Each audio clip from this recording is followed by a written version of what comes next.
for the consent agenda, but I'll pull item 6B off for discussion. I'll move to approve the consent agenda excluding item 6B. Second. All in favor, say aye. Aye. Opposed, say nay. Okay, consent agenda items A, C, and D are approved. So if you're here for 524 Milwaukee Street for the Print and Press Sign Company, Parkway Dental, or 1760 Milwaukee Street for County Capital, Business Plan of Operation for Straight Edge Flooring, or item D for Wells Street, owner Hendricks Commercial Properties, Miller Marriott Construction. You're all approved. So item 6B, I don't know, Amy, you want to capture what, just a minor addition to the hours of operation? Sure. So are the applicants here for Velvet and Tool Boutique? Okay. So the only change here is to just, I have a report written and a recommendation to approve the business plan of operation as presented, but to just clarify the hours of operation. So I had just added that the hours would be 9 a.m. to 7 p.m. 7 days a week, except during downtown special events. We would just add a clarifier that it would read 9 a.m. to 7 p.m. 7 days a week with an option to extend hours to coincide with the City of Delafield permitted downtown special events, so that it doesn't become construed as too vague and meaning any kind of event. Does that work for you? Okay, that's really the only change. So the idea would just be to have Plan Commission approve that modified condition. I'll move to approve item 6B with that modified condition. Second. And it's really a modified operational detail, I should say, but it'll go in their certification of compliance with what's approved. Sorry. Any discussion? I second it. All in favor, say aye. Aye. Opposed, say nay. Okay, you're approved, unless you can stay or you can go. All right, on to item 7, no public hearings. And so item 8, citizens' comments for items other than the consent agenda. So any items that are on the consent or on the rest of the agenda or anything else. Would any citizens like to comment on anything else? Seeing none, citizens' comments are now closed. So unfinished business, there is none. Item 10, new business. 10A, 810 Genesee Street, DLC 0787075 and 074, and 814 Genesee Street. Robert Miller and Charlotte Miller, applicant requesting permanent signage to advertise Riverview Lodges of Delafield, an establishment that operates on site. Okay. So if you look at the screen or in your packet, there we go. This request pertains to the street, which is just south of the river. Oh, okay. I'm going to repeat that then, so it's in the record. So this project pertains to the two properties in the southeast corner of Genesee Street and Mill Street. The applicants were here to paint one of the buildings at last month's meeting. The applicants recently purchased these two properties, which contain one building on each of the properties. They would like to utilize, so there are currently a residence on the second floor of each of the buildings, and then the property to the south, the southern property, has a one-story portion of it that is also a rental unit. They would like to convert that to an Airbnb type rental facility rather than long-term rental. The city doesn't really regulate the Airbnb style of rentals any differently than residential use. The reason why I bring it up is that the applicants are proposing signs in order to advertise those more short-term rental facilities. And then just for clarification, lodging, it is considered a lodging establishment, and they are permitted uses in the CBD1 district, provided there aren't more than 8 units.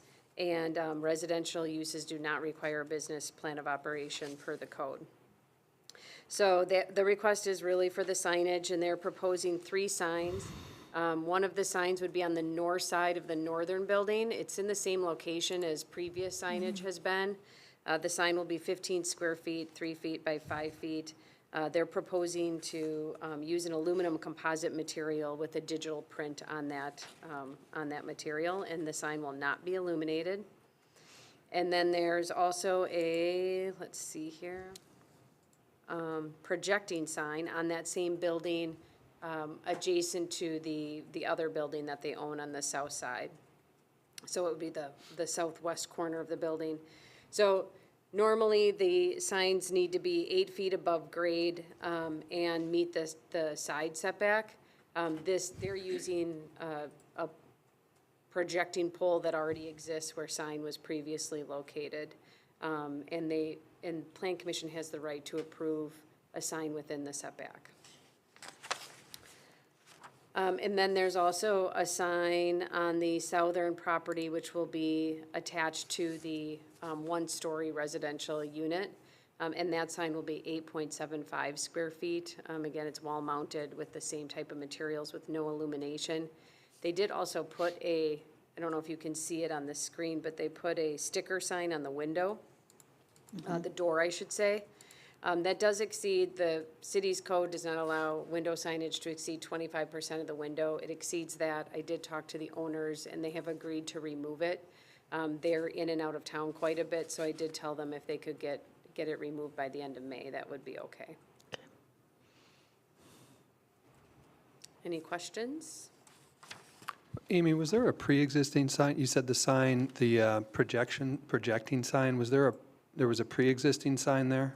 There's a pre-existing sign. I don't know if if the last operator had the sign up there. We've actually reviewed 2 or 3 business plan of operations within the last few years. So I don't know how recent it's been, but it's been a previous sign. So the only concern is I don't know if it meets the clearance to the ground otherwise. Based on this picture, it doesn't appear that they would otherwise meet the 8-foot clearance.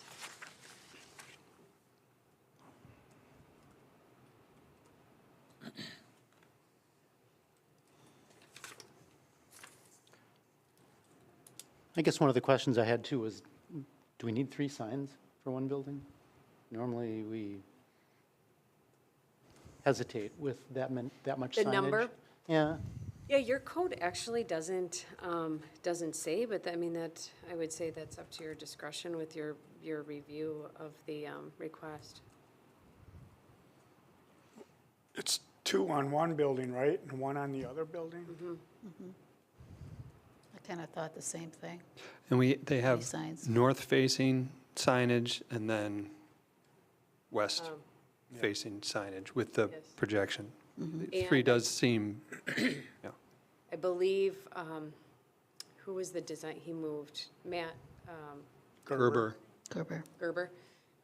I believe he had 2 signs as well. He had a sign on the north side and on the west side. But this is 3 signs, right? 2 different properties. So, yes. Well, but they're all under the same umbrella, right? Meaning rental. They're advertising the same thing. One sign is advertising a building on the southern property, and then 2 signs are advertising the northern property. But technically, it is 2 properties. 2 properties, same business. Yeah. Okay.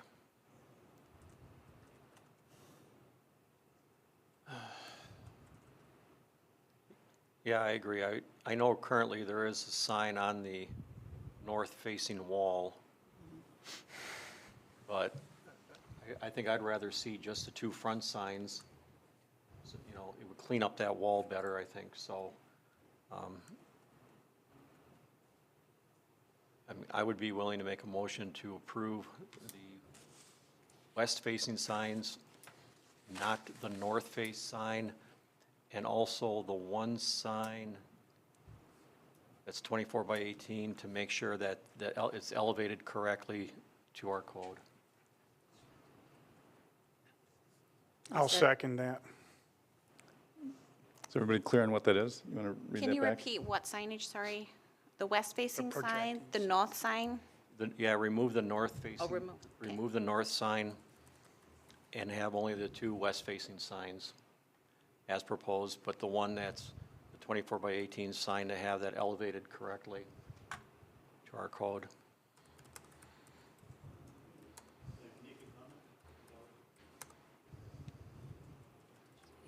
He's the property owner. He should they Yeah, should actually be. if you'd like to come up and explain the signage, we do have a.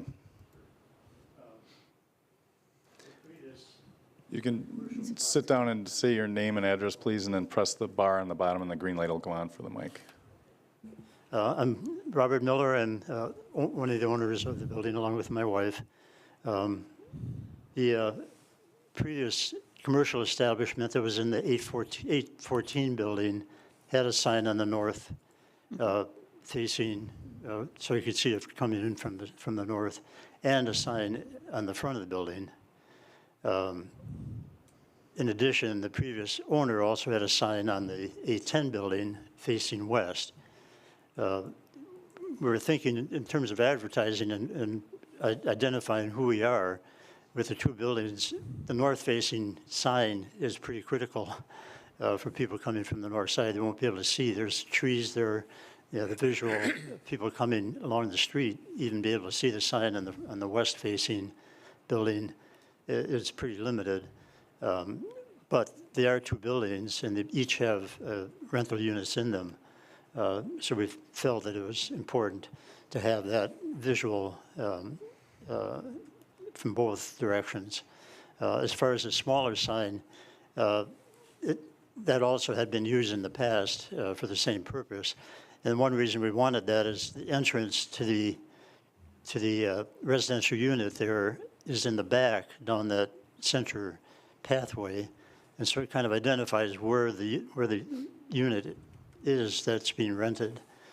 That's why we wanted that smaller sign to identify that pathway. So we would hope that all three could be approved, particularly the north one, because of the visual. There's no visual from the north, coming from the north. Otherwise, there we have an establishment there of any sort. And also, just from the previous owners or previous commercial establishment did have a sign there and a sign up front, both. And we're not planning to put a sign on top of the 814 building as she had. So we have one less sign than the previous owners had up on those two buildings.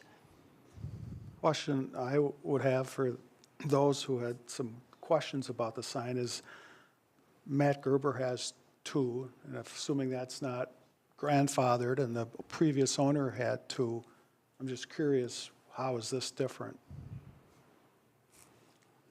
I mean, are we changing our practice, or should we have a formal code change, or I'm just curious? My purpose was, I felt that removing that sign would clean up that face. I drive by that property quite often during the course of the week, and I don't see a problem with having a sign on the front. I do feel it would clean up that north face on the building by not having a sign there. You know, so I personally don't see it being a problem with having those signs on the front, with people not being able to recognize where the property is. Well, the problem with the front-facing sign is that the commercial establishment that is rented now, they have a sign there already, west-facing for their business. So we cannot put another sign on top of theirs for our business.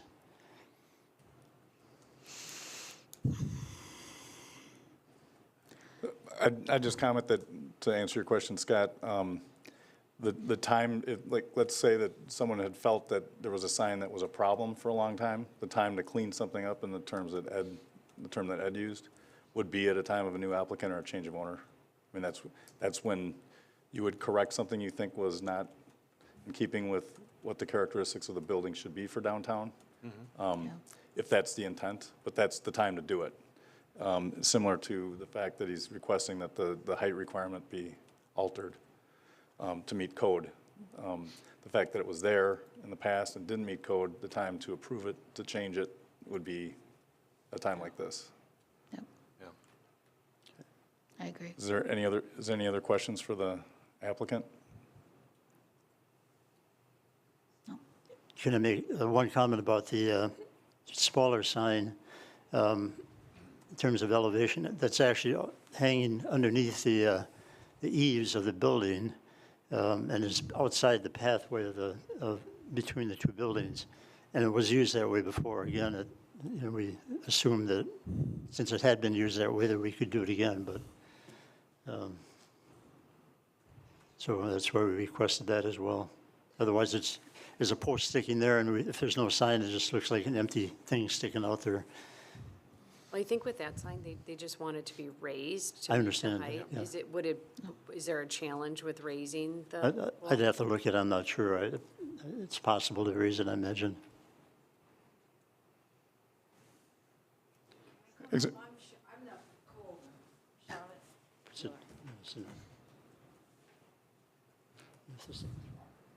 Press your button, see who you are. Your name and address, please. Hi, we're new at this. Oh, I'm Charlotte Miller, Address, please. 814 and 810 Genesee Street, the two buildings. I feel that this has been there forever. It looks clean. I mean, otherwise you see just wood.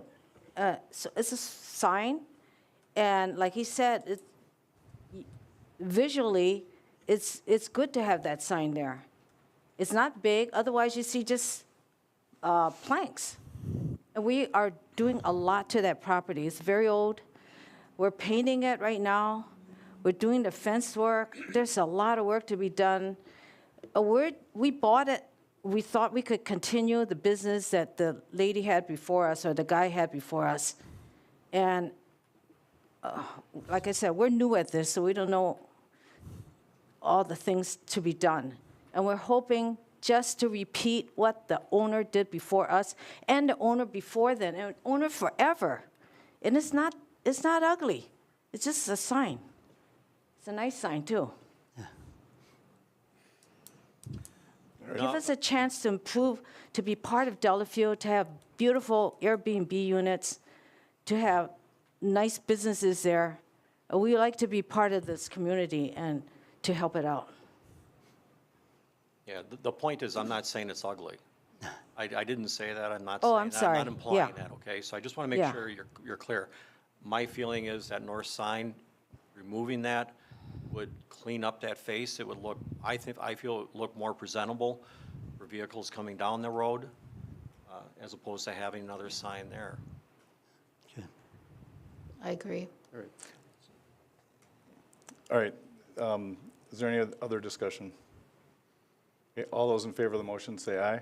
Aye. Opposed, say nay. Okay, you've got, the two signs are approved and the one was not. The one You that's can not talk- approved is which one? The northern facing sign on the wall. Really? And so you can work with staff to confirm the height of the sign that is on the overhang in the alley. Okay. Thank you. Okay, item 10B. One more question. Would it help to have a different size of that sign? Is the sign too large? No. Or just no sign there? You can address follow-up questions with Amy, Oh, if you'd like.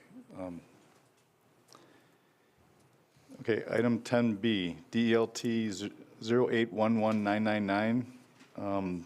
This is a development in the town of Delafield, and this is for extraterritorial subdivision approval. Want to explain what that is? Sure.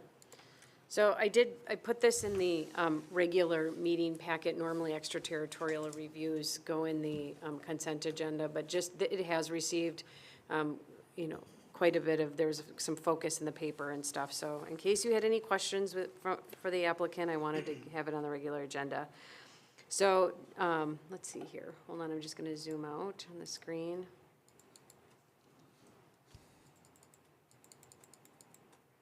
Okay. So Newman Company is proposing to construct a conservation design subdivision in the town of Delafield that includes 212 residential dwelling units. The subdivision will be served by public sewer. It's not being served by Delhart. It will be served by the Lake Pewaukee Sanitary District, so it wouldn't have any impacts on the city of Delafield specifically.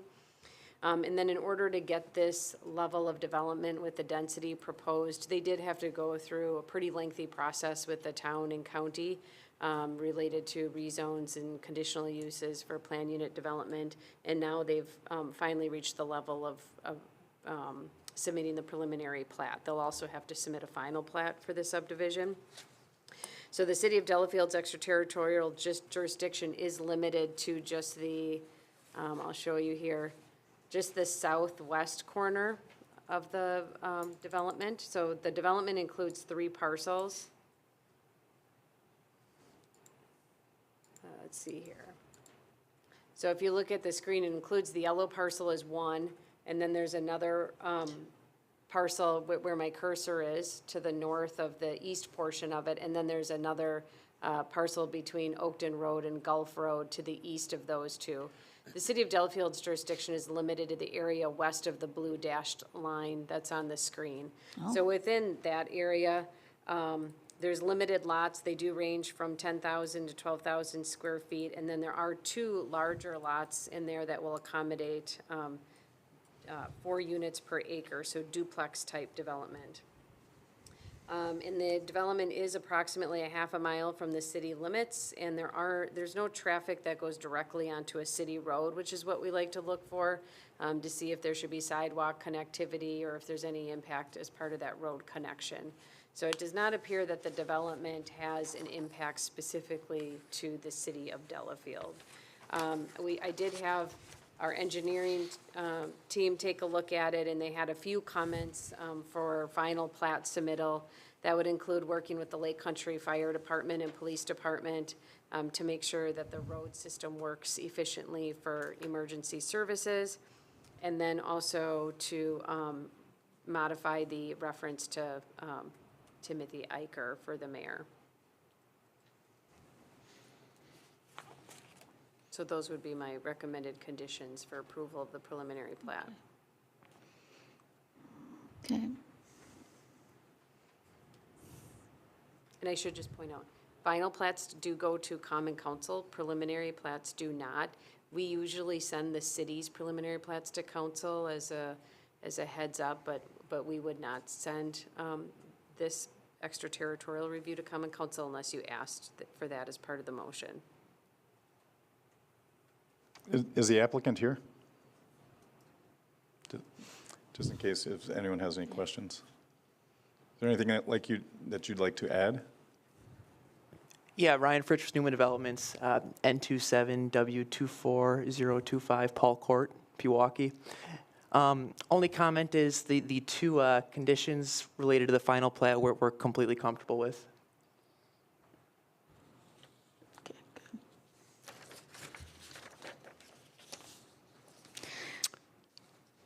good. Go ahead, Go ahead, no, go ahead. please. I was going to do the approval. So was I. Arm wrestle. Should we flip? Don't be nice, someone say it. I'll make a motion to approve the extraterritorial preliminary plat, subject to road names being provided and reviewed by Lake Country Fire Department and Police Department, and appropriate references to our current mayor. I'll second. Any discussion? All those in favor say aye. Aye. Opposed, say nay. All right, on to the next step. Thank you. Thank you. Ryan, do you have the conditions? Yes. Next. Okay, item 10C, DELC 0787087, I'm sorry, DELC 0787080. Provenio Properties, John Rivas, looking to pave an existing gravel parking lot. I do not see them here. Do you want to consider the matter without their attendance? Why don't you review it and Okay. let the I'm surprised they're not here because I think they are anxious. Okay, hold on here. All right, so the subject property is located just behind 615 Milwaukee Street. So if you're downtown, it's north of Milwaukee Street and east of an alley that happens to be, the 615 Milwaukee Street is directly west of Angelina's, correct? I believe it's directly west of Angelina's. Yes. So there's a little gravel parking lot behind this building that accommodates the tenants of the building. It is a separate parcel. And the applicants just want to pave the parking lot so that it's no longer gravel. I did ask them in an effort to clean up downtown in general, if they could mark the stalls so it's nice and clean. They did agree to do that. However, the engineering team, and I did put that on the screen, would prefer 90-degree parking versus angled parking because it is a two-way alley and it would be difficult to park from the north. They've agreed to make those changes. They don't have any problems with that. And then engineering is also asked to make sure that the same drainage patterns will be maintained with runoff flowing to the alley and continuing north toward an existing drain in the pavement just north of the adjacent building and parking area. So when they submit a revised plan with the 90-degree parking, I would probably just have them put that statement right on the plan showing that they confirmed to do that. And then they were just concerned that there's a utility pole out there. The applicants did send me a picture. They're just gonna wrap the pavement around the pole. They're not, there's no intent to impact the pole.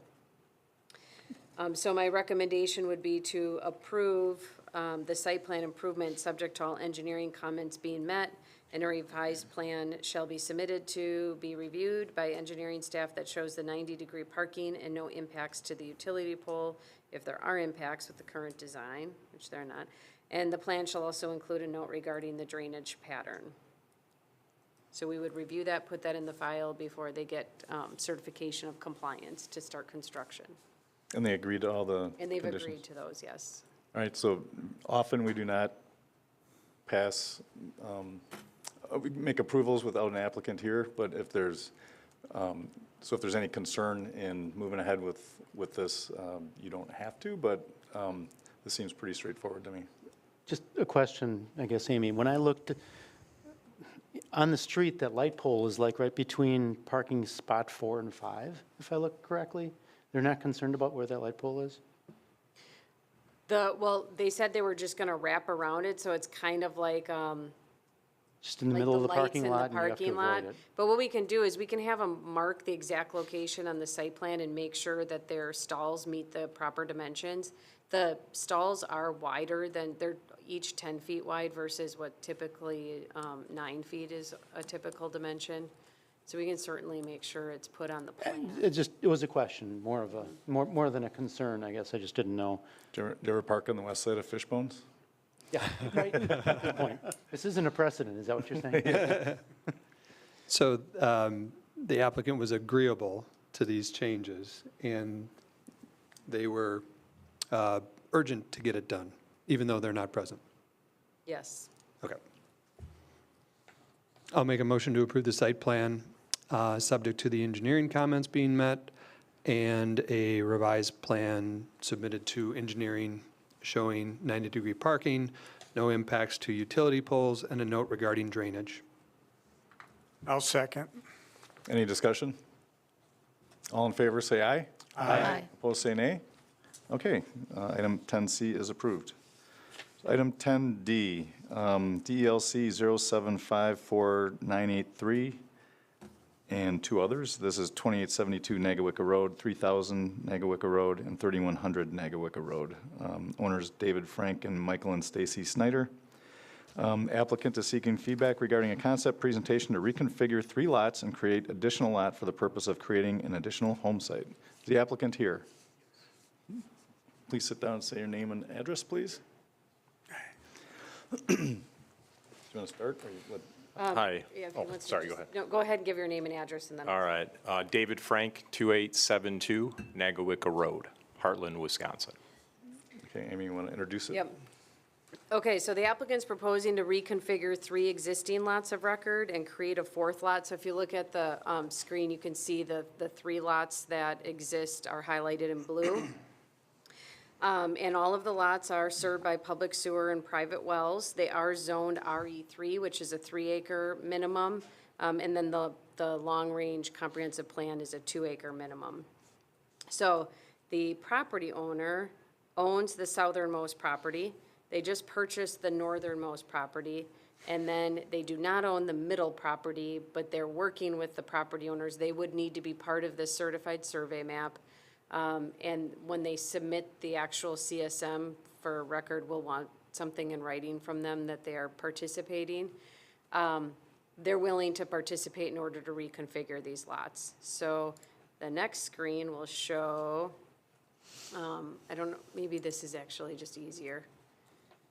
It shows how those 3 lots turn into 4 lots. So as a matter of background, the applicants, my understanding is, came to the city several years ago, and they attempted to do a 4-lot, or was it a 3-lot? 2-lot, convert the southernmost lot into 2 lots, but they were just shy of each of those lots meeting the 200-foot width requirement, which is measured at the base setback line.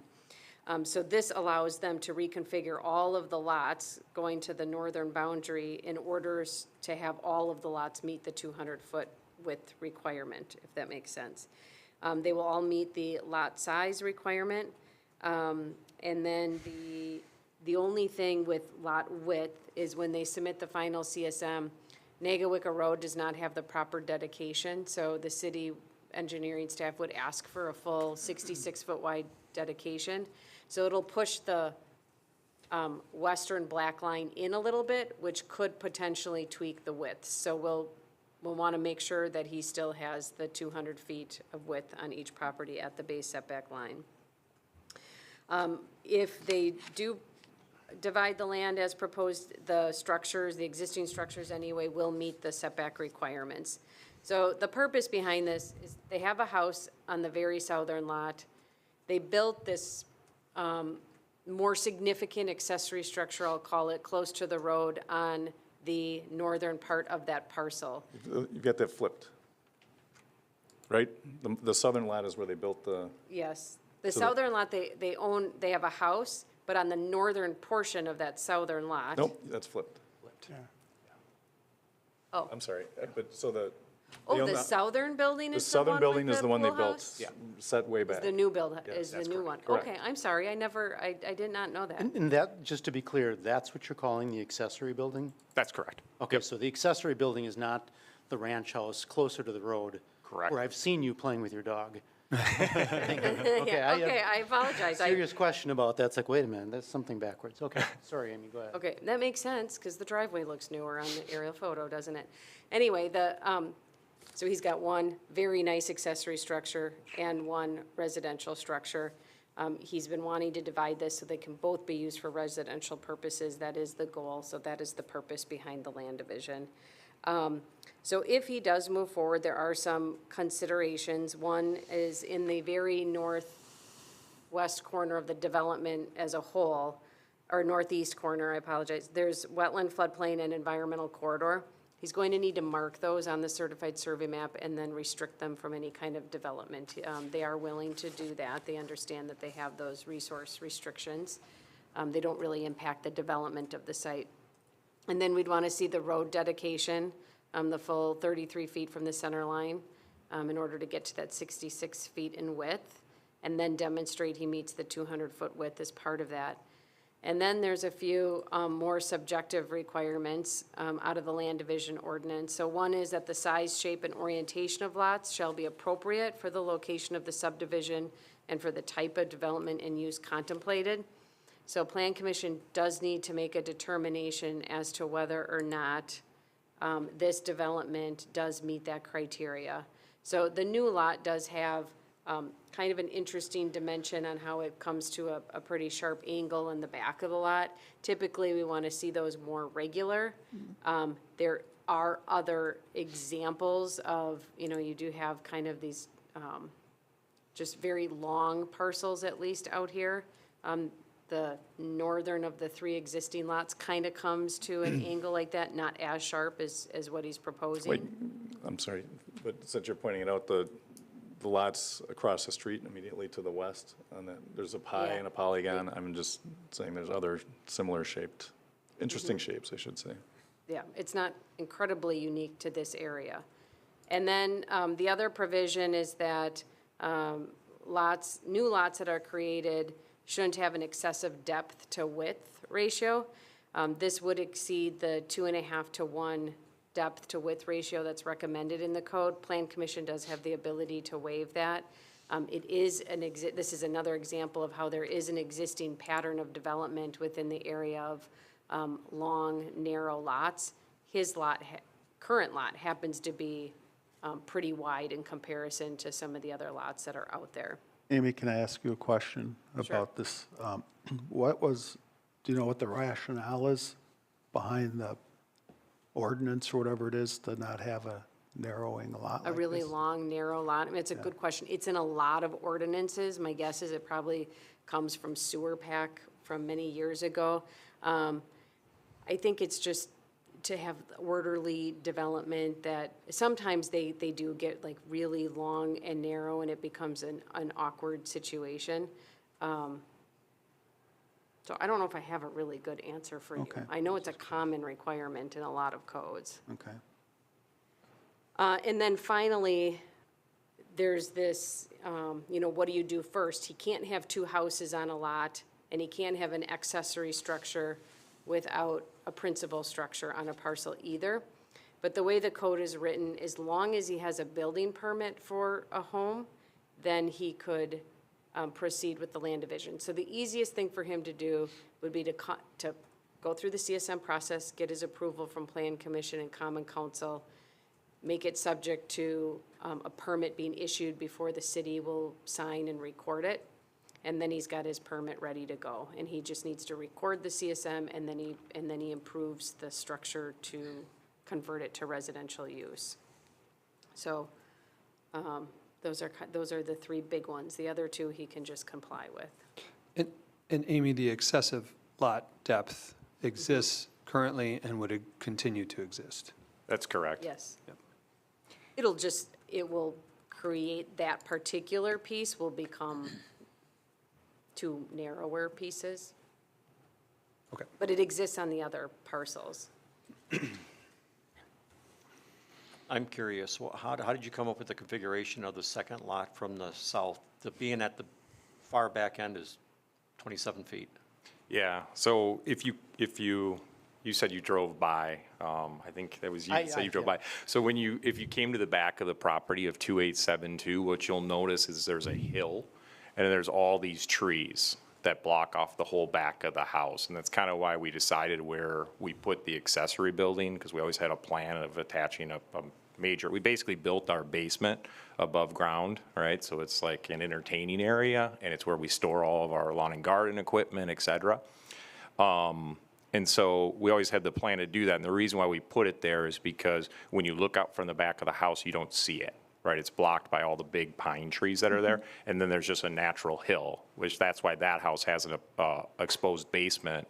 But the lot is extremely flat. So everywhere else you would look in the lot, you would assume that, you would never put a basement in the new building that's exposed. So. But if you had Yeah. on the southern lot, instead of going quite as far north on that, from your perspective, I guess what I was questioning is, can't you have the lots a little more even on the east, on the back end? You could. I guess what I always envisioned is, or what we planned on doing or plan on doing is building quite a substantial house.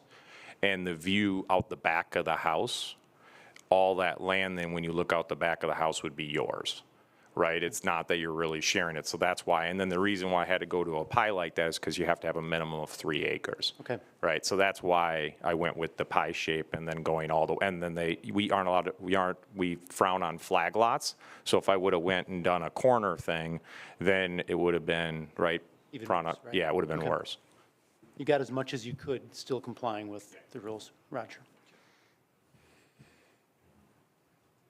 Okay. So you're looking for feedback? Feedback, and then they, before they move forward with actually having the CSM prepared. So this is just a feedback meeting. I don't have any concerns with it. I don't Yeah, I don't definite, really. Yeah. definite clarification of which building is the utility building. Well, that's my bad. Okay, well, that's fine. It just kind of, I'm reading this thinking, what? So yeah, otherwise I have no issues. If you recall, I don't know, I think there's I four was of us here. here. Yes, I remember you. It was a simple math problem that he was 30 feet short or 14 feet short, whatever it was, it seemed. But so he's back. Yeah, He's educated. persistence pays. Right. That's right. I had to buy something way north, but yes, I'm back. Sure, All right, we good? yeah. Okay. All right. Thank you. You bet. All right, item 10E, DELC 0804994017, 2840 Heritage Drive, owner Heritage Hillside. This is applicant Nikki Cook for Aldi. Looking for a site plan and appearance and business plan of operation approval to convert Office Max into a retail grocery store to be occupied by Aldi. It's not on here. Oh, it is. Carries over a page. Is the applicant here? Would you please come up? Oh, that's fine. You can pull another chair up if you Oh, want. yeah. All are welcome. Hit the bar on it so the green light goes up. There you go. So obviously, I am not Nikki Cook. I don't know if there was a typo. I'm not sure where that name. She was the applicant on the formal application. Really? Well, I'm Tom Howell. I'm the Director of Real Estate for Aldi Incorporated, and I completed all the applicant work, and I'm not sure how that occurred, so I do apologize if we maybe can revise that. Is there a Nikki Cook? There was a former Nikki Shelton, and I believe her maiden name might have been Cook from many of years ago in real estate. So there is a very good possibility. I'm not 100%, but as we were sitting here and I looked at Cook, I thought that could be a carryover mistake. So I'm not sure how that happened, but I am the applicant, and I do apologize for that error. So Aldi Inc., 9342 South 13th Street, Oak Creek, Wisconsin, and we're excited to be here today. We've worked with the landlord, who's present as well. Give your introduction. Hit your microphone. Could you get just a little closer to the mic or move the mic? Yeah. Put your microphones There you on. go. Hit the bar. There you go. And name and address. I'm Bill Skirmerhorn with Skirmerhorn and Company, 2737 Central Street in Evanston. And we manage the property. And this is Greg Hughes. Hi, Greg Hughes with Heritage Hillside, the shopping center, and 2737 Central Street. Okay. Amy, if you'd like to introduce it, please. Okay, so this is the property on the east side of 83, just south of Heritage Drive. They're proposing to occupy the space that was previously occupied by Office Max, or I'm sorry, is still occupied by Office Max. So they do want to convert that space to a grocery store. You're probably familiar with Aldi's, but it would be, your typical Aldi store. The tenant space is 23,717 square feet. Some of that would be storage area, and the occupied area for retail would be 15,158 square feet, which is what we would use for parking calculations. And then they did include a floor plan of their proposal in the packet, so I won't go over that. As part of their application, they are proposing to improve the facade, the west side facade, which I have up on the screen. So as part of that, they'll have like a parapet area that will increase the height of a portion of the building. The owners recently repainted that whole building and put in new roof overhangs. That will remain the same, and then it's the new parapet facade portion that will have a new color scheme in their signage. They did include some line of sight drawings to show that any new mechanicals on the roof will not be visible or hardly visible. They did not, I didn't see anything that included existing mechanicals to see if they are making any improvements to hide what's there, at least on their portion of the building. And maybe there aren't any mechanicals, but for a future submittal, we would want to see existing mechanicals if they're there. They do say in their application that they would have deliveries coming 8 to 10 times a week, and they would deliver those materials to the back of the building, not to the front. And then parking. So we'll just talk about parking for a little bit here. So at the end of the day, the proposed use, trying to find a good parking plan, here we go. The proposed use is measured the same per the zoning code as Office Max was. They're both retail functions, and so they both have the same requirements. So based on the area of the retail space they're proposing, they would need 76 parking spaces reserved for their grocery store use. And then they aren't losing any parking spaces for the cart storage because they are stored inside the building. If you're familiar with Aldi, you put a quarter in, take the cart out to your car, and then you got to take it back. And then this parking area, here's the next, the parking area that they shade is inclusive of the parking area that's mostly occupied by the three most northern tenants, and so that's what they put in their calculation. So if you consider the three most northern units, they need to have at least 122 spaces, and they're providing 143 spaces. So seemingly, they do okay on that north end. If you include the square footage of the entire building and consider the other tenants, it does look like the site overall would fall short, which means it always has fallen short. With that being said, I don't have enough information on every tenant in the area of storage versus usable space to come to that conclusion. So if Plan Commission is uncomfortable allowing parking to stay as is based on similar use coming in, taking over another use, then they would need to provide a detailed calculation for me. Amy, I have a question on parking. Should I wait till you're finished or ask it now? Go ahead. Okay. The 15,158 square foot, how is that size in relationship to your typical Aldi store? So in comparison to our prototypical design, it is slightly larger, but the building is larger as well for us to occupy. So we don't anticipate a change in regards to our customer counts due to the size of that square footage. Okay. We're just maximizing the amount of space that we have to occupy since it's 23,000. Our typical building is around 20,650 square feet. Okay. And our typical sales floor is around, I would say, 13,000 square feet in total with our portfolio of 88 stores. So it's kind of in that threshold, but our existing stores in this market for Economwalk and Pewaukee, which are our closest locations, is comparable to those locations. Okay, so then to the parking issue, if you did you may not have this available, but if you did a pro rata, parking spaces on a pro rata basis for your other stores, Yeah. and then looked at that compared to this, how would that relate to the 76? More than, less than?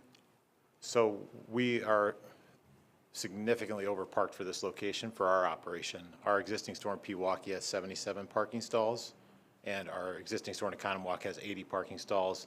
They're established stores. Economwalk's been open since 2007, and I believe Pewaukee was very shortly after that. They're very successful stores for us. We're excited about Delafield. We would not anticipate the need, and so for the 76 parking stall for the minimum requirement, based off our square footage calculation, and the amount of parking stalls that are available, we're exceeding our required amounts to be able to pursue the site. Okay. Okay. And then staff did discuss with the applicants traffic flow in that multi-tenant facility in general, and then emergency service accessibility. The fire department did have a concern on how they make a turn into the site.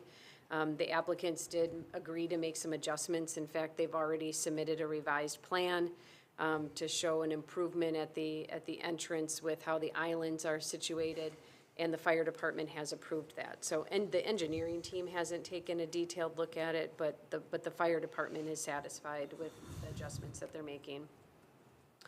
And then the engineering staff is recommending, their report is in the packet, they are recommending a traffic impact analysis be completed just to address any increased traffic on the property and in the area in general, and then to determine if there's any changes that need to be made, and then how access and parking works, the flow and access to the site. And then they also asked for a wastewater flow analysis, which was just submitted, and I've sent that on to the engineers for review, so we'll take a look at that. It just, if for some reason the flows change, it may change the amount that needs to be submitted to, I believe it's Delhart. So the applicants are also proposing some signage. I did talk to the property owner today. He's aware that they do need to come in and modify the multi-signage program. They had pretty strict provisions from quite some time ago, but it does look like the proposed signage would comply with the city's code. So as part of a future packet for signage, which I don't believe is their priority right now, they would need to come in and modify the multi-tenant sign. But they're proposing one sign on the west side of the building that's 75 square feet. The sign would include the typical Aldi colors, which are bright yellow, orange, red, and dark blue. And then they're proposing to place a panel on the monument sign along 83. The only thing that I think is important for you to address with the applicants today is it would be the only sign with a blue background and the rest, where the rest of them have white backgrounds. And then also they are proposing some temporary signage, which the Plan Commission does not review, the administrator does. It does include some flags and then a sign on the west facade. And also some banner signage that would cover the panels. My only comment with that is, my understanding is the city has had panel issues with the flag signs on that property in the past getting over cluttered, and I think the previous mayor himself, went and knocked on the tenants' doors to take down the flag sign. So I don't know how those are gonna go over, but the other two, provided they meet the size requirements, would probably get approved as temporary signage by the administrator. There is a 90-day cap on that, so you want to be careful on when you put them up. They are not proposing any changes to landscaping or mitigation on the site. They did not submit a lighting plan, so if they do change any of the exterior lighting on the building, they would need to submit that as part of a future submittal. They're not proposing any changes to stormwater management. Right now, there are no real site changes, and the proposed modifications they're making to address the fire department are pretty minor.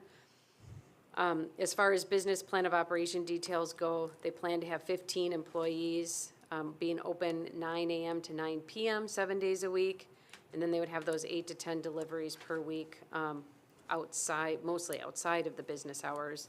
And then hours of garbage pickup would be once a week, time to be determined. So I am recommending that Plan Commission provide feedback so that they have a good feeling on how to move forward, but to not make a decision until additional information is submitted, which would include Public Works Committee reviewing a traffic impact analysis prepared by the applicant and the parking layout as it relates to traffic flow and accessibility. And then that Public Works Committee providing recommendations to the applicant and Plan Commission for a future meeting. And Plan Commission should determine if any existing or proposed HVAC and other mechanical equipment needs to be screened from view. And if parking is determined to be an issue, the applicant should provide a detailed list of tenants, square footage of each tenant, and the use of that tenant space. And the applicant shall comply with all conditions of the engineering memo. And understanding additional impact and assessment fees may apply if water sewage usage increases. My understanding is the wastewater flow analysis they submitted is actually producing lesser numbers, less usage than the office max. If any new exterior lighting is proposed, it needs to be submitted for review and approval, and then the signage requires the multi-tenant update. I'll take any questions. I don't have a question, besides Dan. I think Dan and I have lived here the longest. When this shopping center was first built, this building actually had a grocery store in it. Correct. Correct. And just to add, I've been with the property for 25 years, and I was actually with the property involved. It was a McAdams ShopRite and McAdams ShopRite, and there was Gaulish Pharmacy right next door to it. Right. And McAdams ShopRite moved to the south at 16 and 83, I'm sorry, 18 and 83 for the new Pick and Save. So yeah, this was a grocery store before. Right. And if you look at it, that grocery store was more of a full-service grocery store where it had the butcher, the deli, and everything else, where all these more of a streamline, where that's why the wastewater, it's less, because everything's, and Tom can allude to this, but it's basically everything's already prepped, so it's not like there's a butcher shop and, anything else. But thank you. Partially explains too, you get 8 to 10 deliveries a week. I mean, for a grocery store, that's nothing, because you don't get direct store delivery, you don't get the fringe stuff, you don't get separate, I mean, Yeah, and a that's a major- question, not a statement, but in my old days working with Roundy's, that, different animal. Yeah, we're a German company. I'm sure you guys are aware of Aldi, and we've grown significantly and had a lot of really great press over the years. In my time at the company for over 16 years, it's significantly changed, and all for the good. It's a great company to work for, and it's great for the customers to save a lot of money on great quality products. We do control our deliveries. We distribute them out of our Oak Creek warehouse. So majority of those shipments are coming straight from our distribution center. The only trucks that would be arriving would be milk, and then we might have a special run here and there for those Aldi finds. For those of you that know the Aldi Aisle of Shame, if you've heard of that, where you go in every Wednesday and buy something you weren't planning on buying. And the only other deliveries that we would receive is later on we would be applying for a beer and liquor license, so we would probably be getting deliveries that way, but those usually aren't semi-deliveries as well. Yeah. So we are bringing grocery back to your home, to McAdams, yeah. I like the produce. As far as the parking, from having lived here for so long and used to go there when it was a grocery store, the only thing the parking I don't have a problem with, it's the configuration, because in and out, for me, it's very confusing when I go over there sometimes. So where's the out? And I know the one on the north side, but if you want to go in the middle, it's kind of like a maze. Or even when you want to come in, it's like a maze from that one on the west side. So, yeah, I think that needs to be rethought. I hear support for the Public Works piece of this review, right? Definitely like to Yes. see it come to Public Works. Yeah. And you got more, Laura? No, that's it. Along those lines, Amy, Brian's letter mentions a traffic analysis, and you're saying a traffic impact analysis, which is a more formal, intense. Are you sure that's what Brian wanted? I think they can reach out to the engineer to find out exactly. I mean, I support either one, but I just wanted to clarify what Brian really wanted. I don't think the idea was to have like a that's a full-blown pretty big- analysis, so they can I don't know who they're hiring, but I would have whoever you hire, reach out to the city engineer to find out what exactly they're looking for. Okay. Yeah, we've been very proactive with Amy and with staff, with our discussions with the city as well. So we're very happy to work with those details to get that information, investigate it, and find out, and work with Brian as well. And it seems like we're not looking at it from a parking review, correct, for that ratio? Or are you saying? Yeah. We're looking at more from the flow, the access? Flow. Okay. Because Yeah, I know parking- that's something we talked about where we want to make sure we had a clear direction because there's just completely different studies when you talk about parking and traffic flow. Yeah. No, so we're looking at traffic and traffic flow, and then the parking count is separate. That's something that, like, I determine based on the zoning code. And if the plan commission doesn't require further analysis because the use is similar to Office Max or under the same provisions, that's another option as well. But it is unrelated to the study. The reason I asked the question I did, I mean, I think all of us would agree that Office Max is going to have less demand for parking than Aldi. And so that's why I asked my question. The only other thing that might be valuable, and Tim will correct, I'm going to get this directionally correct, but if I recall, there was a issue with property taxes between Kohl's and Century. And I think, correct me if I'm wrong, one way they wanted to try to, the city wanted to try to get at, Kohl's was saying, oh, we don't have nearly the traffic. And I think there was a traffic study done for Century, wasn't there? That was relation to the, how we assess the special assessment for the traffic circle Yeah. down there. The road improvements when Chick-fil-A went in and how we assessed it, that was not property, well, they'll claim it's property taxes. It was a special assessment on all the business owners based on the necessary improvement for the road. And that was an intensity of use question, and we did go, I believe what we leveraged was the usage and the amount of parking required for that use as part of the formula to level it out. somewhat related, I understand why you brought it up, but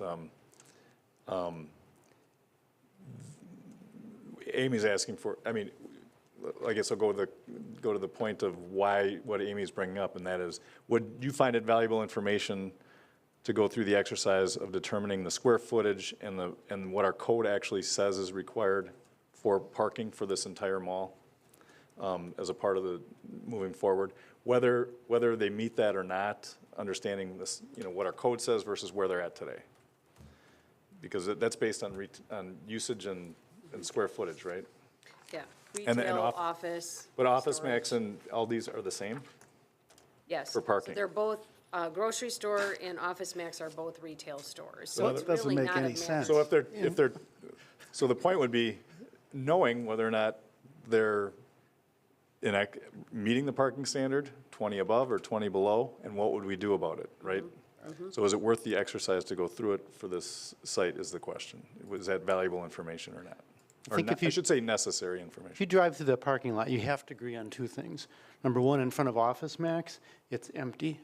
There's no cars, so it's a poor judge. The second thing is that parking lot's a mess. It I mean, it's just difficult, I mean, nothing but you guys. Now, I don't have an issue with the number of parking spaces, I just have an issue of getting in and out of it. It's the I agree with flow. Laura, it's a mess. And that is not to offend you, but that is a common theme in the community with anyone who uses that parking lot. It's very difficult. Going in isn't too bad, but when you're coming out, it's like, well, where do I go out? Yeah. It's very hard, you know, that north one is simple. You're in and out, it parallels the buildings, but it's the east-west. Laura's If point. you have an opportunity to clean that Yeah, up, and one thing, we were talking to our engineer about some increased signage That and would help. improve that. Also, widen the ingress, like we talked to the engineer when we talked to the fire department. So we are looking to make some modifications. Also, just a couple comments for right next to Aldi. One of our tenants is Hassless Mattress. They have 0 employees, and they've been there for several years. They have several more years on their lease. Also, the Clinky Cleaners, who's been there for many years. They've gone to a automated, kiosk where you basically put in your code, where you can get your cleaning. So that whole area, and with Aurora too, they're only there for 3 days a week. So it's pretty lightly parked. In that area in front of Aldi, we have 143 spots, and their needs are about 75. And with Hassless Mattress, with having no employees, we have a really good surplus. So if you're in that area next time, just take a look in front of the Office Max, but it's a huge, that section of the parking lot is pretty big. But to the point, we are looking to make those modifications like you suggested. Yeah. And it's in Aldi's best interest to have adequate, close parking, knowing that if you don't have enough capacity for parking, people are going to go to Walmart, something like that. Well, we wouldn't be pursuing the site if we didn't find it to be, valid for what our customer flow is and our traffic generation, and we feel like it exceeds our requirements. And so we feel really comfortable with the way it's laid out, and we can do that further investigation as requested by city staff for the flow and that portion. I think there might be some value in that analysis, Tim, my view. Just as I was listening, there's a no employee mattress store, but I'm making this up. What if the next tenant is a sub shop or a Culver's or something, and then all of a sudden, and I do think Laura's comments, because when I drive there, I'm always perplexed about where I'm going and am I going to hit something.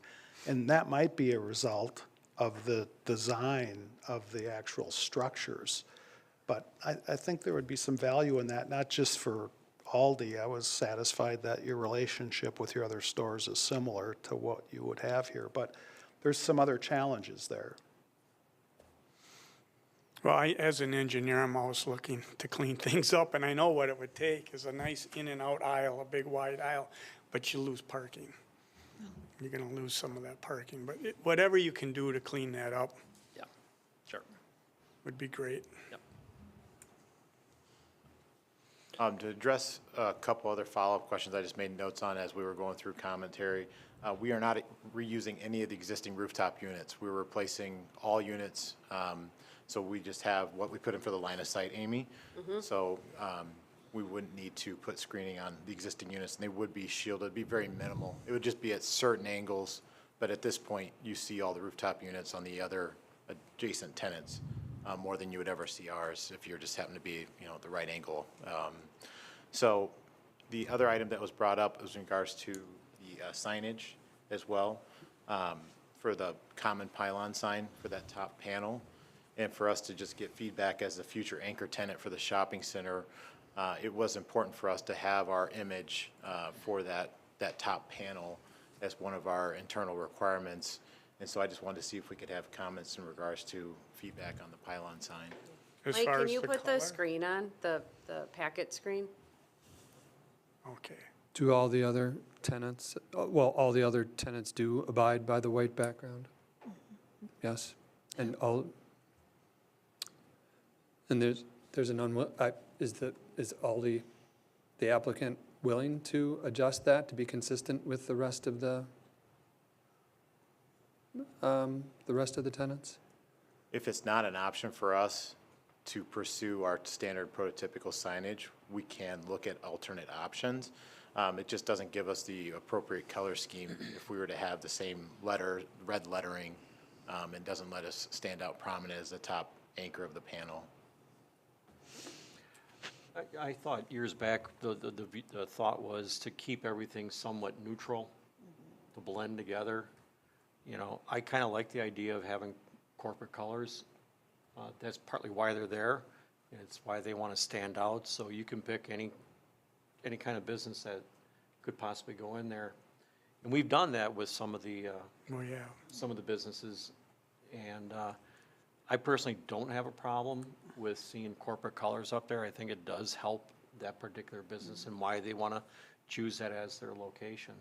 I'm with Ed. I don't have a It's, problem. it's what we did a few years back with the Gulf Road Mall, where Kohl's was the first one to break the ice, and then they were white and red as well on all their signs, and they've slowly migrated out. Was it, I always get the name wrong, if it's Bed Bath & Beyond or the other Yes. bath place. But they started filtering in different signage, and they updated their signage, what do you call it, their program as well. So we need that from the mall, from the property owner, that you're updating that. They have to permit it for us to permit it, right? Okay. Well, it's not a hill that I'll die on, but I guess you probably could expect the other tenants to respond in kind and, yeah. Sure. Yeah. Thank you. And a question for you on the rooftop mechanicals. We've been real diligent in helping clean that up, and it's the views from not just the street level or mall level, it's from as 94 as you go across.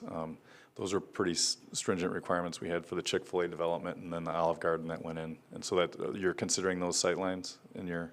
So we did the sight line from Highway 83, from behind the US Bank, and then we also did the line of sight from the hillside, or from Heritage Drive as well. And then I believe, Amy, that was the two angles that we had provided, because obviously from the hillside is at the top of the intersection. It's just not fair. You see the roof of everything. There's no way we could accomplish that. Yeah, 94 is one that we've been keying in on as well, as you're going across the bridge. That's a pretty tough angle too, but. So for the perspective, and I live in Dousman, so I drive by this every day for the most part. As you're going east on 94, that view with our tower feature, you wouldn't be able to see it, but as you were going past, if you were driving and wanted to make a dangerous look back, sure. I mean, there's a possibility that you could see it, but you also have the trees and other things that are blocking the views, and when you're coming off the taking the on-ramp, it's not visible as well. And that's the key area that we focused on. But from 94 with our tower feature, there's a minimal amount that you could see.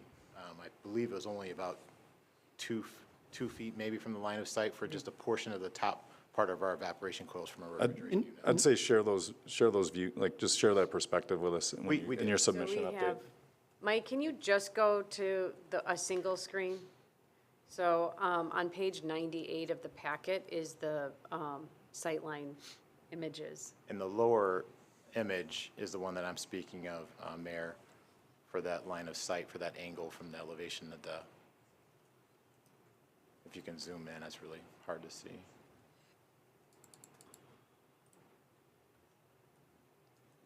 This one? Yes. So that's looking between US Bank and Burger King, I believe, the two building structures that viewpoint's, that corridor's coming through. And so if you zoom in even further, you can see the very top portion of the rail at a very minimal angle if you're looking right at between the two buildings. All right. Now we're all going to take that look. Yeah, Okay. Is there any other feedback or suggestions you'd like to see before they come back demanding an answer? They probably won't be back until at least June because they need to go to Public Works Committee.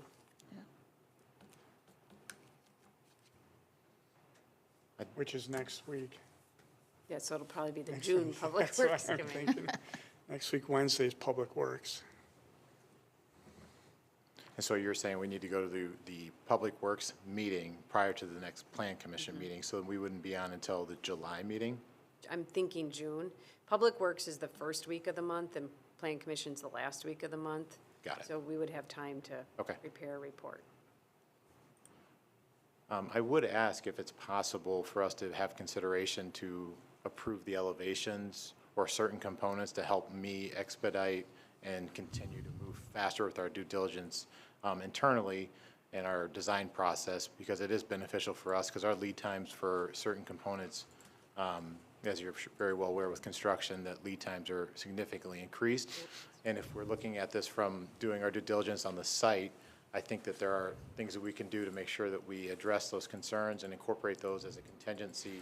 But from the building design and that portion of it, it would be very beneficial for Aldi to have a possible approval contingent upon those other items for us to follow up with the Public Works and with Plan Commission.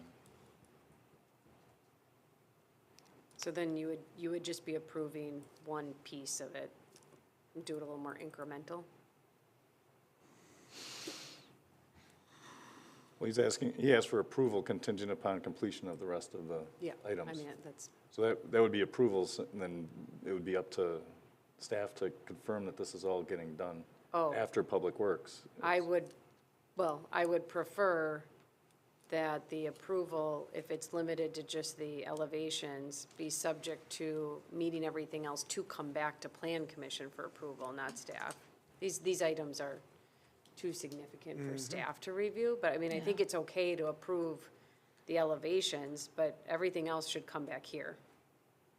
Yep, and that's what I was asking. Yeah. Okay. Yep. But are we approving the elevations subject to or conditioned on meeting those other things? Or are we just approving the elevations? I'm confused. You mean you don't want them to start, like, putting the elevation No, I off don't the have a problem facade? with that. I just want Which, to I mean, is fair. clarify what we're, right. what you're doing. I don't think so first of all, I don't think they plan on doing any work in the near future. I think they just want approval. So I would prefer everything be taken care of before they start construction. Otherwise, suddenly the traffic analysis comes back and it costs, way too much money and they decided to back out. But at least they have confirmation that this plan is acceptable as they move forward. So I'll make a motion to approve the Aldi elevations, subject to further final approval by Plan Commission. Yeah. Satisfied? Of the rest of the site plan. Of the rest of the site And plan appearance elements. and appearance elements. Thank you. Thank you. I'll second. Do you want to read that back, Yeah, Crystal? thank you.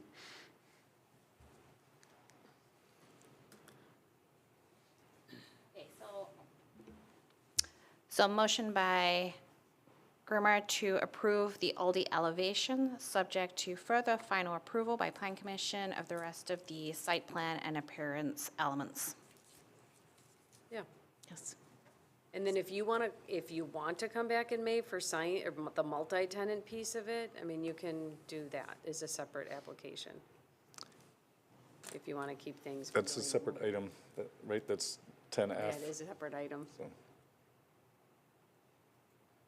Any discussion on the motion? All those in favor say aye. Aye. Opposed, say nay. All right, we like the look of the building. We want you to build it and follow the rest of the rules. And then, so item 10F is, it's the signage. I know we went through it all, Yep. but that'll come back, and you can, if you want to come back in May for that and get that done, that's fine. Or you can wait till the full enchilada. We can wait. Okay? Yep, we can table it. That makes sense. Thank you very much. Thanks for working with Thank us. you. Thanks, guys. Welcome to Delafield. Okay, item 10G, DLC 0793051, 433 North Genesee Street, owner Charles Henricks, applicant Chris Miller. Feedback and to schedule a public hearing to rezone the subject property from CBD 2 Central Business District to CBD 1 Central Business District. To accommodate a future business building for Miller Marriott Construction Company. Welcome. State your Glad name. to be here. Chris Miller, 711 Wells Street, Delafield. All right, Amy, what's going on? Okay. So the applicant is looking to rezone the property directly south of, is it Pamelia Street, which leads you into the ID Delafield Hotel Complex. He'd like to rezone it from CBD 2 to CBD 1 in order to construct an office building for Miller Marriott Construction that meets their needs. The big difference is CBD 2 and CBD 1 are both downtown districts, but CBD 1 is your core downtown, and there's quite a bit of flexibility. I provided a table in the report. There's a minimum width and lot size requirement, but otherwise there are no setbacks or floor area ratio or open space requirement. And the height, there's an allowance to have a taller building, 55 feet, and you can go to a fourth floor provided you add parking on site. And if you do that, then there's increased setbacks. Is that on-site or underground parking? Yes. Parking? Yes. I don't know if it, yeah, I don't know if it has to be on the roof. underground. It has to, does it have to be underground? I can't On-site. remember. It has to be on site. For this one, I would think underground. And then CBD 2, you do have to have parking on site and meet setbacks. So 10-foot setbacks for the most part, and you're capped at a 50% floor area ratio. So if you do have more than a one-story building, it's really like 25% on the first floor and 25% on the second floor. And then the height is more restrictive with the 35 feet averaged, which is between the eave and the peak. So he would like the greater flexibility, the challenge being they do want to have a more significant building on the site, and there's a lack of parking. There is public parking to the north, directly to the north, and one option in CBD 2 is that the city can make a decision to allow in lieu parking fees or allow them to park on a nearby property if they own it. However, it has been identified, in talking to staff for the last couple of months, that parking comes at a premium in the city, and that allowing new development with quite a few employees would take up a lot of parking in downtown. So the applicant would like to rezone it to give him some more flexibility, but he would try to accommodate some parking on site as part of his proposal, but not enough to meet the requirements that CBD 2 would require. So it really is a policy decision of the cities to determine whether or not they want to extend CBD 1 further south. So if you look at the map I have on the screen, it's going to be kind of hard because you have different shades of pink. But, so CBD 1 exists north of the site, and then the whole Hendricks complex with the hotels, and there's other development right at the intersection. That's all part of a campus CBD 3 unique zoning district. So that is unique in itself, and that's really the only property that has that. It's a big condominium style development. And then the subject property is the first property that starts the CBD 2 transition south to the school. So it's the first one. And then you have CBD 2 to the east of Genesee Street, where City Hall and the multi-tenant to the south of City Hall is. We did bring this up as part of the Economic Development Focus Group project because it was actually determined that some of those properties on the east side of Genesee Street that are zoned CBD2 do not meet the CBD2 requirements, and they may actually fit better in CBD1. But the Plan Commission decided not to consider the recommendations of the Economic Development Focus Group because of concerns related to parking and the zero setbacks and how that changes the transition. And then as part of the Plan Commission's decision, it was suggested that the city wait until 705 Genesee Street is developed to see how the development of that site impacts parking downtown. So, feedback for the applicant, I guess. Can I? Oh, go can ahead, I- yes. Is it possible for me just to hand something out so we kind of all get on the same page on the site? Yeah. Is that okay? There's going to be 3 documents here, and I think it really shows you the uniqueness of the property. If you kind of send it what we electronically, you can face. get that in the minutes? Or do you want that copy good, or do you want it? Okay.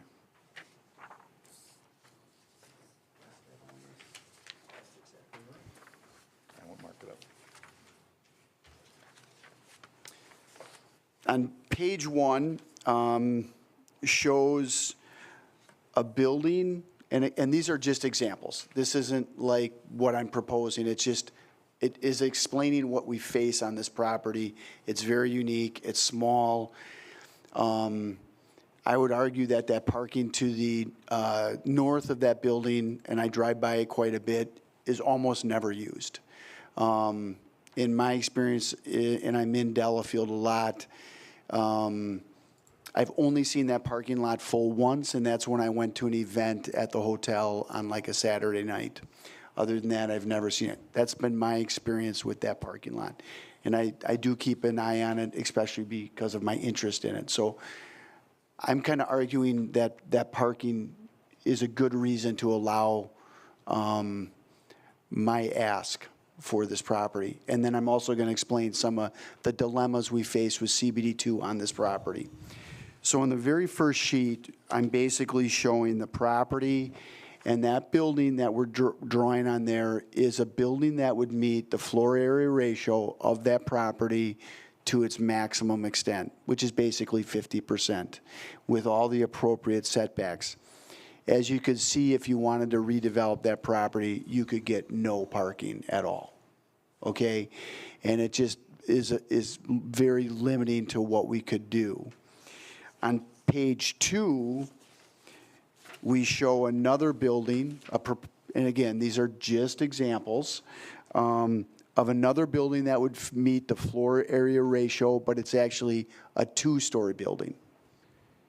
So that we could get a 2-story building to meet the height requirements of CBD2, and on that property, we would be able to give 6 extra stalls, but according to CBD2, we actually need 18 stalls. So both page 1 and page 2, CBD2 is requiring us to give 18 stalls. It's really not possible on this property. It's so unique. On the third page is a CBD1 building. Again, just an idea. It's just a throw out. That building is actually 8,000-foot building, 2-story building. And we're able to get in 7 spots on that. It's just an idea. The example is kind of to show you the problems you have with CBD2 on this particular property. Where, I'm sorry. go ahead. No, please, I No. thought you were done. I'm done. Okay. Amy, you mentioned in lieu of parking. We could still maintain a CBD2 if we provided in lieu of parking in the municipal lot? Is that Yes, accurate? he would pay a fee for the parking lot. Mhm. And I appreciate parking can come at a premium, but I would agree that I've never seen that lot full, or even near full. But I'll say that as chairman of Public Works, we did look at a parking study throughout the city, and this lot was identified as one that's going to start filling up with the full build-out of the Hendricks building. And so I'm a little reluctant to give that parking away. okay. I'm not saying no, I'm just a little reluctant and looking at this from the first swipe. Where is that lot located? right across the street Oh. here. Literally across the A lot of people don't know that's a street, Pamelia Street. I must be the only person that uses it. I use it. I use it when I come here I sometimes. was, I was going to say I do use it when I come to these events. I was in it But now I just walk yesterday, over. And there were about 6 to 8 cars in there, I would say. Yeah. I agree, it's never full. It is on event nights. Yeah. So I'm My biggest reluctance is the CBD1 height. I think it's incompatible. One of the biggest concerns that I know I had, council may have had, is with the grain being developed. It does, well, you guys know, it's down the hill. And with allowing this 55-foot max, I think that's incompatible with this current location. Right. I agree. One of the other items on CBD2 that's a little problematic are the setbacks. By allowing a CBD1 setback, it allows you to make the property a little wider. It gives you some flexibility, maybe to give you more green space and things like that. If we could, let's say it would stay CBD2, but we get granted some parking next in that parking lot next to us to the north, it would give us more flexibility to create a more aesthetically pleasing building by having different setbacks than CBD2. Just a thought. And I agree with you on the height. I think to a 3-story building on that small of a lot seems odd to me, so I'm agreeing with you on that. But one of the sympathies I have with you is that I'm thinking about this from the city's perspective. What's the value of this lot if,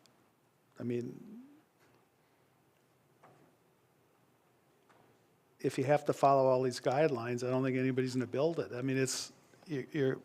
only thing it seems like somebody would buy it for is to turn it into a parking lot, which they're not going to do. So, I think all these issues are relevant ones, but part of me thinks about in the heart of downtown, sometimes density is okay.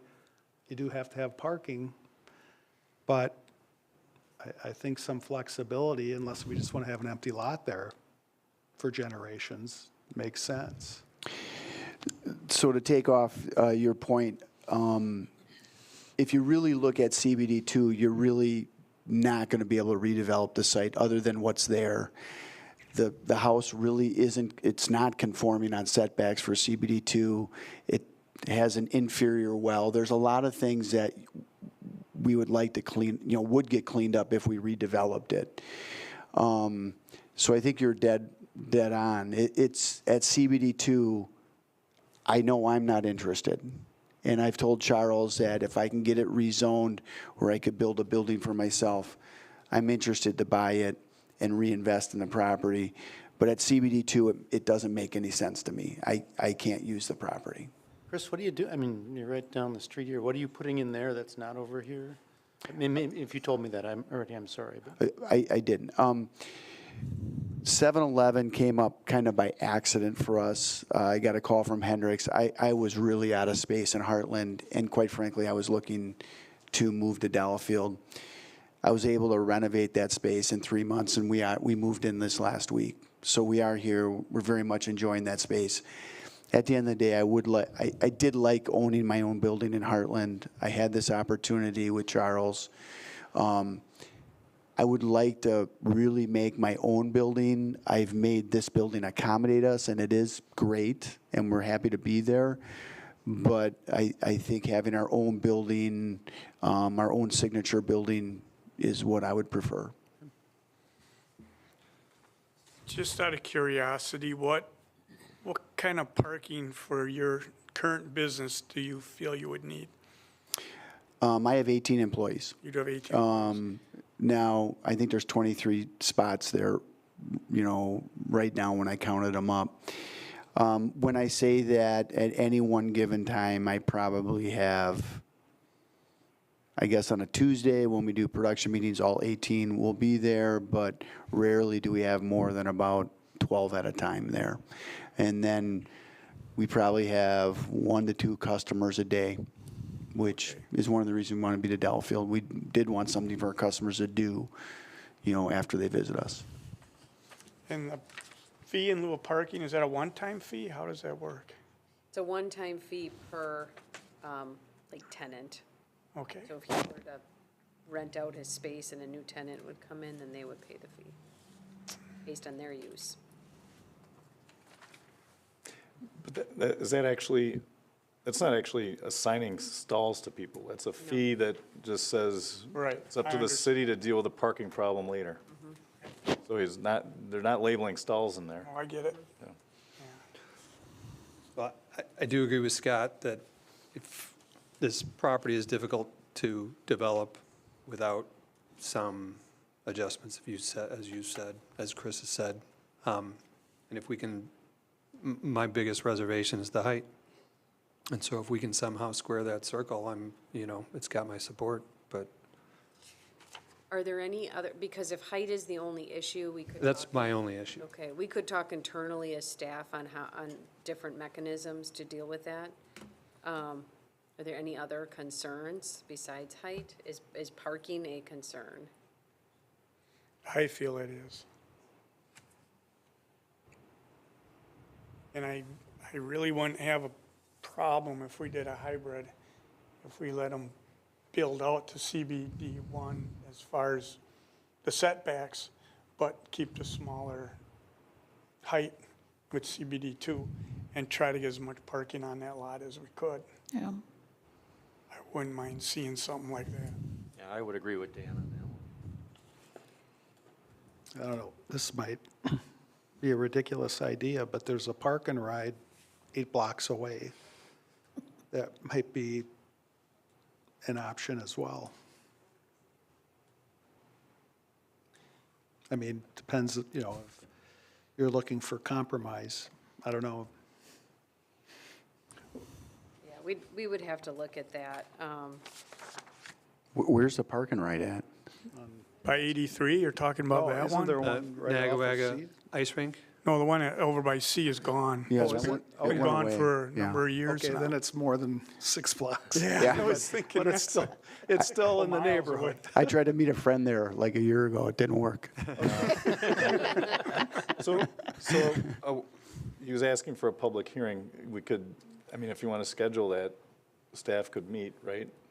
And Yeah, I'm just, talk through scenarios that Yeah, as a just part the- of the, yeah, Do we need a public hearing if we're just making modifications to CBD2?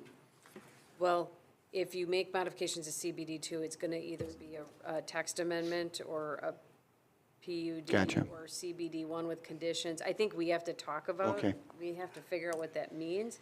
I guess if we figure out a really good solution and you agree to it, we could try to schedule the public hearing. I just can't guarantee we're gonna get it done in the time frame we would need to for May. I'm 2 not, weeks. obviously, I have a great spot. We're super happy where we're at. Charles wants to stay there for another year.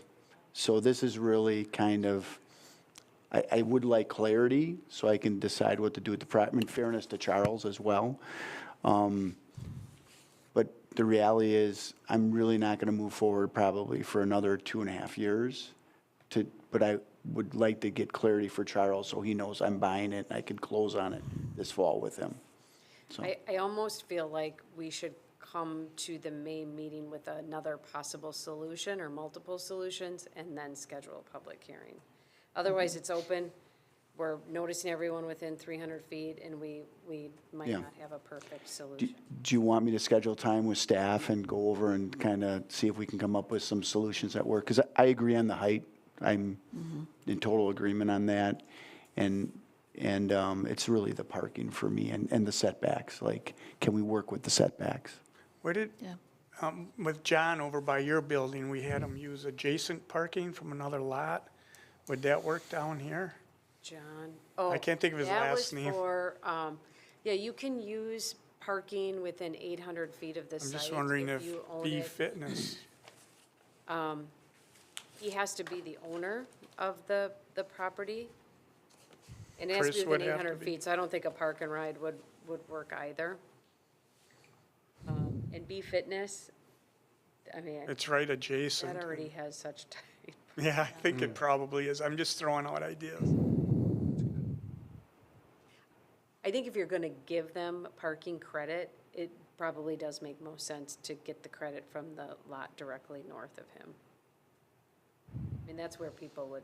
That's where I they're would gonna assume park. that's where people would park for your business. 100%. If you're willing to do it. What, I'm just thinking of Wheel and Sprocket and a couple other buildings north of there. What are their comments gonna be on?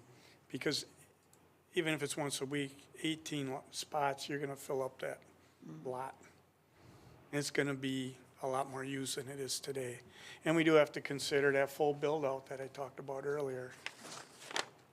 Love to see it happen. It is a parking thing we gotta get around here. I'm in agreement. I think you're referring to the parking study from like 2020 or something like that. Yeah, it was around there. And I did read through it, and It was done by R.E. Smith. yeah, Pat Hawley did it. yeah, exactly. And my recollection, and I do have a copy of it, is that I think the real conclusion I got from it was there's adequate parking, but there's some peak parking issues, like on a Thursday late in the afternoon or things like that. And I think those are things we have to consider.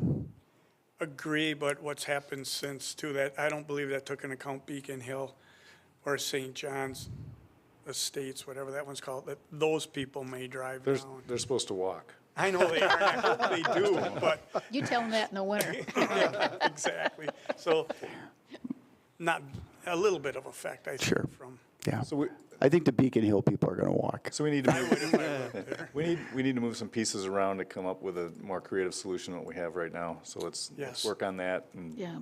you'll talk with staff, and we'll. Okay, see what we sounds come great. up with. Okay, thank you. Thanks. Thanks. All right, on to item 11A. Comprehensive zoning plan. This is comprehensive plan zoning and ordinance revision. Discussion action regarding the City of Delafield Plan Commission to amend text of Chapter 52, City of Delafield zoning ordinance regarding planned unit developments and potentially initiate an application and schedule a public hearing. Okay, plan unit developments. So we talked about this at last month's meeting. I know Mr. Grimmer was not here for that, but the idea was to not really change the content at all of plan unit developments at this time. That might come another date, but to transfer the category from a CU to an overlay district, which gives the city more control over what they do or don't accept. So I did just go in and prepare a red line version of those amendments. There's a few little tiny tweaks just to help make the section make more sense now that it's not a conditional use, but there really isn't anything content related. I think there were some incorrect references to Chapter 52, so those got corrected. There is, the only area that I just wanted to add a little bit is the open space section. So I don't know if you remember, but when St. John's came in, their original submittal, they proposed the private easements on lots instead of common open space, and I really do believe that the true intent is for people to provide common open space. There are some circumstances where maybe private easements are reasonable, so I don't want to necessarily take it out without putting more thought into it, but I thought at least adding if deemed appropriate by the City of Delafield in there puts it in your control, not the applicant's control, to try to go that easement route. And then I just highlighted under the common open space does not include, I highlighted public or private walkways. Personally, as a planner, I don't agree that they shouldn't get credit for that. They're providing that great amenity that is available to the public as open space, and they're making the improvements at the time of development. So I think they should get credit for the areas that are walkways. And also, if they don't get credit for them, then every time they modify their plat and tweak walkway dimensions, they have to rerun the numbers, which makes it really difficult to keep up with the math. Well, they may be asking for a 5-foot width instead of an 8-foot width, or, Yeah. because it would all chisel away at 10-foot width? Yeah, 10 foot, yeah. That's mine. So my experience is usually communities give people credit as open space for that. And I think the idea here was probably to not include impervious surfaces, but it's a huge amenity to the city. Agree. Yeah. And it's not going to be built on or developed. There are areas that are going to be open all the time. So do you want me to strike it right now, or do you want me to hold off until we do more thorough amendments to this section, if we do that? I'd say strike it. I'd be fine with striking it. Yeah, me too. Can't Submit it imagine that why we way. wouldn't Yeah, count that. strike it out. You have another shot too next month if we schedule a hearing. Okay, and then the other thing is, I didn't put it in this package, but I'll have to go through the ordinance, and remove, there's a reference in the actual conditional use section for PUDs, and then make sure, I just went through before the meeting, there's like 5 other sections where plan developments are referenced. I just need to make sure they're not referencing a conditional use. So if that's the case, I would add that to the proposal for the public hearing, and that would be prepared and available to the public before it's noticed in the paper. So I would ask for feedback and then to schedule a public hearing for the May Plan Commission meeting. I just have a question. I learned something. I was driving the other day by the Siemens development over by the church. Those two, and I saw those beautiful paths, and first thing that occurred to me was, can anybody walk on that? Yeah, so what they did, they actually, the paths along Neshota Road, right, Neshota, are public. And I think they have signage that they're public. Oh, When you get into the internal development system, they're private, but they're allowing them okay. to be open to the public. They're just asking the public to be respectful. Yeah. I think Exactly. they actually even say that. They say If you read the sign, it says the public's welcome, but respect the neighbors and the paths. Yeah, okay. Yeah, that's part of their, that's in their developers agreement. Yeah, I've been on it. I would Yeah. recommend it. It's a nice walk. And that was off topic. So, schedule a public hearing for this? Schedule a What you public looking for? hearing. And if you want anything changed, let me know now. Or try to. Only comment. I know very much about this Act 67. I've dealt with it for years, and I remember when it happened, the communities around us changed some of the zoning and that because of that. And I'm glad that we're finally doing it. Yeah, this is step one. We Yeah. need to look at the entire Yeah. CU section. But at least we're moving in the right direction. Okay, I'll make a motion to approve or to schedule a public hearing regarding text amendment to Chapter 52, zoning ordinance related to plan unit developments. Second. Any discussion? All those in favor say aye. Aye. Opposed, say nay. All right, public hearing is scheduled for meeting in May. All right, item 12, reports of city officials. I don't know that there was correspondence, but if there is, it's in the packet. Planner. None. Nothing from Amy. Scott is not here. Meeting dates and deadlines. Regular meeting is May 29th coming up, and submittal deadline is May 1st. And seeing no other business, the meeting is now adjourned at 8:49 PM.